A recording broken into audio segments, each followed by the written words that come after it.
காலைதோறும் புதியவை, எதிர்பார்ப்பும் ஏமாற்றமும். மார்ச் 8. கர்த்தருடைய கற்பனைகளையும் அவருடைய கட்டளைகளையும் உனக்கு நன்மை உண்டாகும்படி கைக்கொள்ள வேண்டும் என்பதையே அல்லாமல் வேறே எதை உன் தேவனாகிய கர்த்தர் உன்னிடத்தில் கேட்கிறார். உபாகமம் 10:13.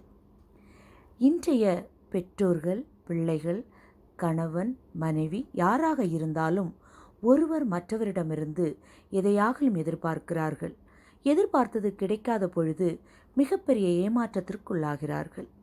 ஒரு பெற்றோர் தங்களது 15 வயது மகனிடமிருந்து எதிர்பார்ப்பது நல்ல நடத்தை, பெரியோர் சொல் கேட்பது, நன்றாக படிப்பது, படித்து நல்ல வேலை செய்வது, திருமணம், தாங்கள் வயதாகும்போது அவர்களை பராமரிப்பது என்று பல எதிர்பார்ப்புகளை வைத்திருக்கிறார்கள்.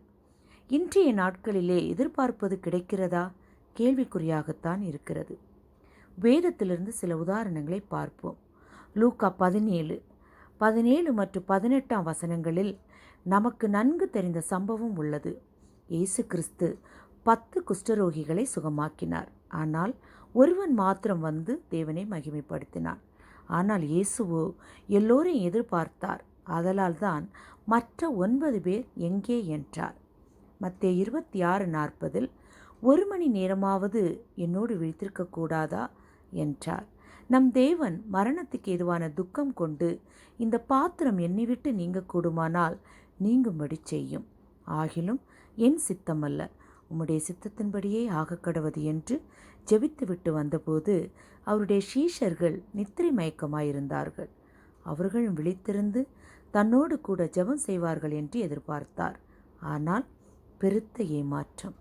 இன்றைய நாளிலும் தேவன் உங்களிடமிருந்தும் என்னிடமிருந்தும் அநேக காரியங்களை எதிர்பார்க்கிறார்.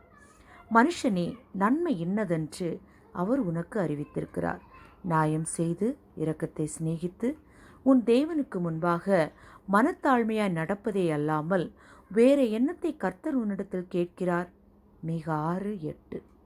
நாம் எல்லோரும் கிருபையினாலே விசுவாசத்தை கொண்டு ரட்சிக்கப்பட்டோம்.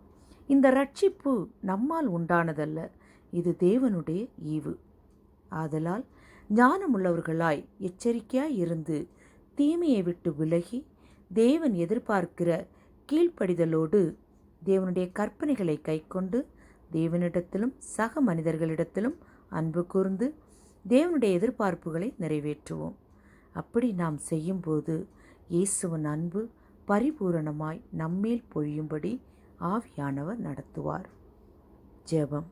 நீர் பூரணராய் இருப்பது போல எங்களையும் சற்குணராய் மாற்றி எதிர்பார்ப்புகளை நிறைவேற்ற கிருபை செய்யும்.